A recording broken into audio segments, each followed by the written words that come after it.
Every Friday, I bring on an interesting friend of mine to talk about news and politics or whatever floats our boat. Really excited about today's guest, former Seattle Police Chief Carmen Best. Carmen Best, welcome to Fridays with Friends. I am glad to be here, Brandi. Thank you for letting me join you. I only feel bad it took me so long to ask. You've been a busy lady. What are you up to these days for folks who aren't familiar with what you've been doing since you left SPD? Well, yeah, I'm working at Microsoft as their director of global risk security ops. So that's my day job and my full time job where I am now. But I also still am doing a lot of work on the policing front. Still doing some law enforcement analyst work for one of the cable networks. And then just recently, I was over in Dublin for the International Association of Chiefs of Police on a consortium of police leaders from around the world. Chief Diaz was there, as by the way, too, and just talking about cultural transformation and trends in policing. It was really fascinating. So that was fun. Do you ever see yourself making a foray back into law enforcement? I don't, not as maybe as a chief, but I certainly, you know, after 30 years, I still am connected to the field of policing very much. So we'll see. I don't know. I don't know what's next. You mentioned Chief Diaz there. For people who don't know, Adrian Diaz became, well, he's about to become the official chief, but he is the one who the mayor selected to be the official chief. I know he's a friend of yours. Is he up to the task? I think he's up to the task. I think he is the right choice for Seattle. I really do. I couldn't imagine one bringing on somebody who isn't familiar with the culture of the city, which can be, pretty dicey at times, just to try to maneuver that. And all this happened in the department. And Adrian's really been at the forefront of a lot of the discussions, the decision making, the community building from the beginning. And that's not to derogate the other candidate. They're all, qualified, but I think he's the best qualified.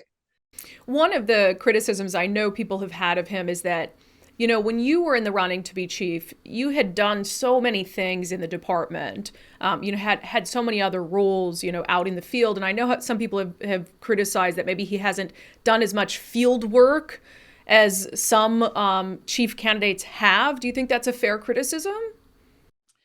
Well, I can say maybe he hasn't, but I can tell you he has been on the forefront of pretty much, in the behind the scenes kind of way. And I know this because I, worked with him for years on so many initiatives within the organization. He really is in tune with what's happening there. He worked on the floor, I say on the floor, but on the eighth floor, a lot, in the past, helping, with the outreach and, looking at different information that we were looking at for investigations. And so I think he's well qualified. I really do. You don't have to, as spend every day in patrol to understand what patrol does and understand the uniqueness of it. And he did spend time in the field. I don't think they're giving him a fair shake on that piece. Because you guys are friends and you had just talked about how, navigating Seattle's, you called it a dicey climate. I think that's being generous. But as his friend, why didn't you tell him to just run away? Why'd you let him do this? It's so funny. He's been there. He's seen from, the good, the bad, and the ugly from the beginning and still wants to do the job. So when you have that sort of that calling, that fire in your belly to do the work, I mean, it's in many ways it's a gift, it's a calling. And so he wanted to do it and I think he's well qualified to do it.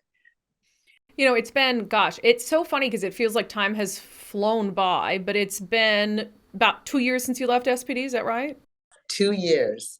Yeah. And even though things were really messed up at that time, coming out of the summer of 2020, crime is inarguably worse than it was then.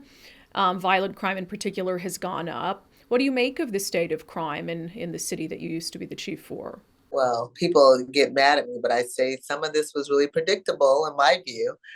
Before leaving, I just thought the whole issue, the whole idea of, and I said it publicly, so I don't mind saying it again, that the disrespect that was sort of being, promulgated against law enforcement generally, and certainly as Seattle officers, it didn't help with public safety.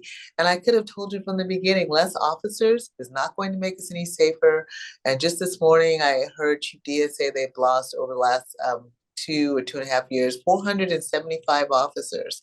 And so there's going to be a direct effect from that. There just will be. And so I think, well, I am all for, looking at reforms and revamping things and all of that. It was never a good idea to run the officers away. Yeah, And and of course, find them. I like the way you phrase that because the people will come out in response to that and say, well, they didn't defund all those officers. Those officers left on their own, but it was like defunding by virtue of their rhetoric, with people saying, well, I'm not going to continue to work here. You mentioned the hundreds of officers that have left, and I know the new mayor, Bruce Harrell, has, said that he's, trying to start this aggressive campaign to recruit and to retain. How do you even start to make up, though, for that deficit? Well, it's going to be a real challenge, Brandi.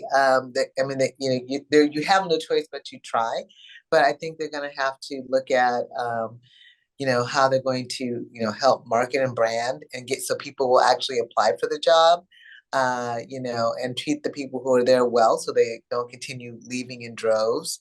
Many of those are retirements, but those folks could have stayed longer. I think the circumstances, led them to retire at the time that they did. They certainly led me to retire when I did, so that, and then, and really looking for, public-private partnerships, utilizing technology. I bring it up only because I was just saying, when I started, I had a 6 shooter, literally a 6 shooter, and handcuffs. That was what they gave us. And since that time, I mean, as you know, there's body worn camera, there's in-car video, there's augmented reality, there's artificial intelligence, there are drones, autonomous vehicles. I mean, there's so much technology and so much ability out there to help enhance and make the job a little easier, a little safer. And they're going to have to start finding ways to utilize that as much as possible. It's a deep hole to dig out of. And so it's going to take a lot of collaboration and partnerships to provide public safety. One of the things, I've known you for years now, and I still could not tell you I have no idea what your politics are. I know that you're common sense, but I couldn't say for sure how you vote, which is probably a good thing considering the job that you had for so long. But I do know that you care about common sense. Absolutely. There are almost all 7 of the 9 council members in Seattle are going to be up for re-election next year. What would your advice be to Seattle voters as they, go into that election year, kind of considering what kind of city they want? Yeah, well, one, consider what kind of city you want. Are things better than they were before? Maybe they're starting to improve a little bit. And I would really want people to look at, what politicians said and did in the past, because often people, I don't want them to forget, there were folks out there who wanted to not have any sort of consequences for misdemeanor crime, and people who were promoting defunding the police department, and people who wanted to lay officers off, and people who wanted to, who had suggested that we lay off the officers that were not minority, and so all of those things, I think that needs to be considered. And then people are kind of cast the votes the way they want to. But, our memories can be short. And I really would hope that, the full gamut of what the policies and issues are need to be considered. We've been talking about that on the podcast a lot lately, and it's amazing how people's memories are short, voters, but politicians rely on that. And they'll take a totally different tone in an election year and just hope that voters aren't smart enough or something to go back and look at the things they said. Lisa Herbold comes to mind. She was one of the ones who ran on a platform in 2019 of we're going to hire more officers, turned around 6 months later and said we're going to defund by 50%. And it was like people had forgotten what she campaigned on. Do you believe that there is enough political will in the city to change course on public safety in a meaningful way?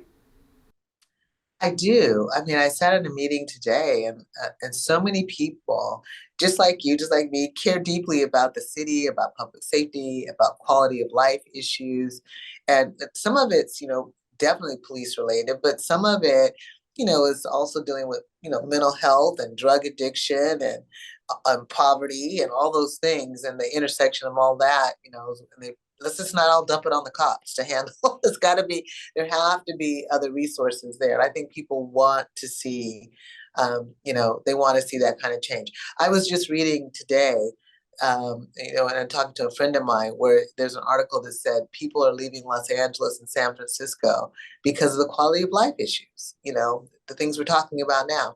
So, and I think people have reached their limit and they want to see some sort of solutions that are compassionate and caring and all those things, but also address, sorry about that, but also address their quality of life. Yeah, I laugh when, you have some progressives who say, they don't want police dealing with homeless people or the mentally ill. It's like, well, police don't want to do that either, but it's sort of been thrust upon them to deal with these crises that previously, weren't part of the job description. That's exactly right. I asked you earlier if you'd ever consider getting back into law enforcement, but on a different note, people tell me all the time that they want you to run for something. Have you ever considered politics? Of late, I think about it. Absolutely, I do. But it's the right niche, the right time, then I would definitely consider it. Because what I've found in stepping away is that I'm very, very passionate about what happens in community. It's a sense of fulfillment, knowing that we're making a difference or trying to anyway. So we'll see, right? We'll see. Wow, that was not a hard no, which I was expecting. Never, never, never. No, actually, I'm a little older now, and I think that there might be a place at some point.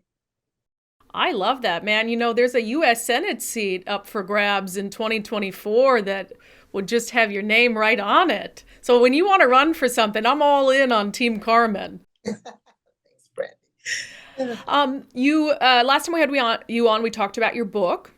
For people who have not read it, remind them kind of what the book was about and what they'd get out of it.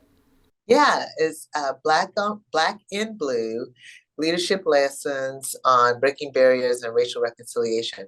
So it's a little bit of a little bit of my own history and my own life story, but also a lot of the lessons on leadership that I think I can pass on to others.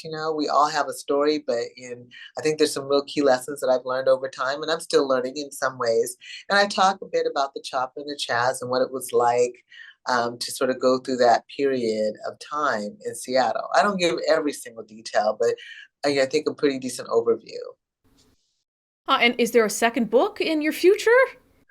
I think so. It's so funny. After you write a book like that, I'm finding a million other things I want to write about. So I'm just sort of honing in on what the topic would be, but definitely think there'll be something else coming out.